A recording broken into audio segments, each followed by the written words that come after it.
être celle de l'État, des collectivités territoriales, des élus, des parents, des enseignants, des services jeunesse, des associations, de chacune et chacun d'entre nous. Malgré les affirmations répétées de principes et de lois que l'égalité entre les êtres humains, de la parité, la mixité, l'environnement quotidien des femmes reste marqué par une approche sexuée des tâches, des comportements et des habitudes. Au niveau du territoire, il faut continuer à se donner les moyens de combattre les stéréotypes, d'interroger les représentations traditionnelles pour mieux prévenir les situations de violence sexiste. Notre ville est engagée depuis de nombreuses années sur ce terrain. Nous remercions les services qui ont collaboré et contribué à ce rapport sur l'égalité femmes-hommes.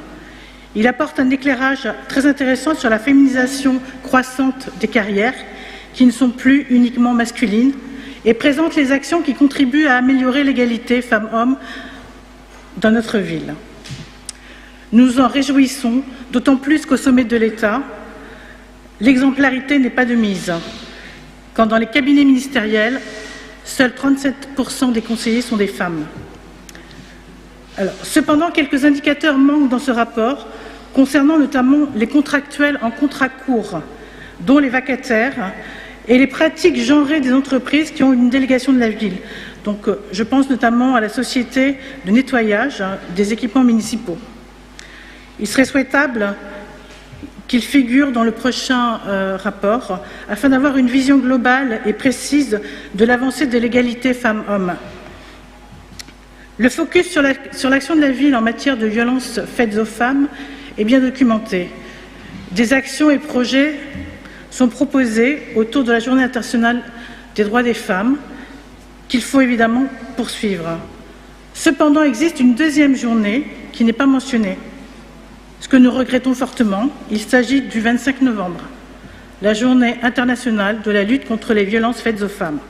C'est un autre temps fort de sensibilisation et de mobilisation pour médiatiser, dénoncer et agir contre ces problématiques.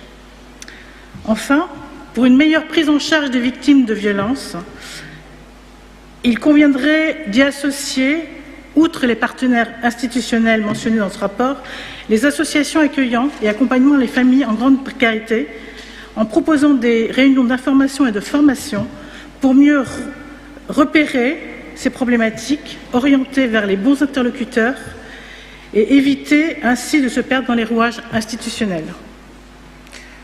Enfin, peut-être le savez-vous, mais je vous le dis quand même, seuls 20% des élus sont des maires en France, sont des maires femmes, pardon, en France. Donc à quand une maire à la tête de notre ville ?